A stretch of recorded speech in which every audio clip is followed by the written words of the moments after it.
This is Michael Delane of the Copenhagen Voice at a meeting on Barack Obama's first 100 days at the Old Stock Exchange, arranged by Sevilla. With me is Carsten Valgreen, who is an economist with an American company with an office in Copenhagen.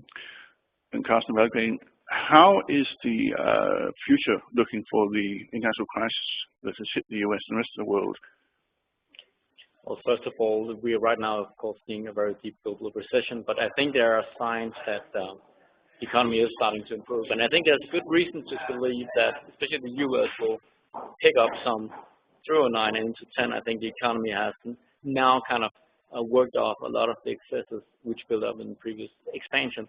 And that's usually, the sign of things improving going forward. I also think the financial crisis is related more to the economic crisis than the other way around.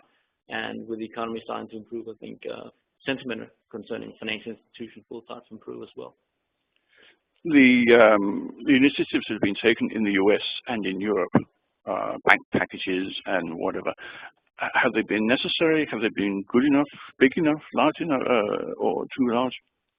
Well, that's always impossible to say. I'll say that we don't have the luxury of seeing what would have happened if we didn't do what governments did. I think to a large extent it's obvious that the world would have come even into an even deeper crash. I think that's a safe conclusion if we hadn't seen all the bank packages. Whether they were the right ones that could be improved upon, sure, but I don't think it matters a lot to discuss that now. I think the important thing, though, is to note that if the economy starts to pick up, that improves credit quality and implicitly also, therefore, the value of equity in banking. And it's a self-reinforcing positive cycle when we go up, as much as it was a positive, self-reinforcing negative cycle when we went down. The U.S. Treasury has been printing dollar bills for goodness knows how much money. Will these be withdrawn again very soon, do you think, or what? I think the Federal Reserve actually has been doing a pretty good job. I don't think there's any choice when you hit the zero rate bound for the policy rate, for the Fed funds rate, to do anything else but starting to do some experiment with quantitative easing. And I think the experience from Japan has been that if the central bank is not aggressive enough, there's a risk that this kind of deep recession slides into deflation. And I think that would be a very poisonous scenario for a lot of years. And I think the Federal Reserve would do all it takes and should do all it takes to avoid that. We don't know. We don't have a lot of experience. We have no experience actually with this kind of measures in the U.S. So it's very hard to say how the economy will react to them. It's very hard to say how you can get out of them again. But I do think that the Federal Reserve has been pretty ingenious in the way that they've constructed the way to do quantitative easing, in the sense that if the economy picks up, a lot of that quantitative easing goes away by itself due to the incentives built into the support that the Federal Reserve gives. Will Europe be following the lead of the US in a boom in a year's time, or a year after the US boom starts, or whatever? I think there's several pieces to that answer. First of all, I think what is going on right now is that the global industrial manufacturing cycle picks up, and that's always a very synchronized thing where that happens. So when manufacturing picks up in the US, it picks up in Asia and picks up in Germany as well. Just as we saw a synchronized downturn in manufacturing in the later part of 08, we're going to see a synchronized recovery. There's no doubt about that.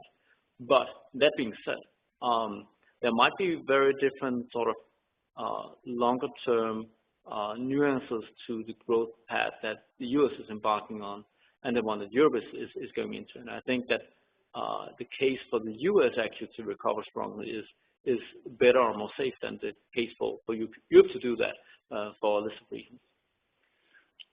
You believe that Barack Obama will benefit from the boom in the US. Do you think the present Danish government will benefit from a boom in Europe? Will you Denmark by the time the next election is due in November 2011? I think that all governments, sitting governments now, are hoping for something to improve right now, and I don't think it can hurt them in any way. I think Obama's chances of benefiting from this is much bigger than most other administrations or governments, for the simple reason that Obama kind of took over at the trough in activity, which is always a good place to take over in the sense that you have a lot of upside. And I think that when that materialized, people would identify that more with Obama.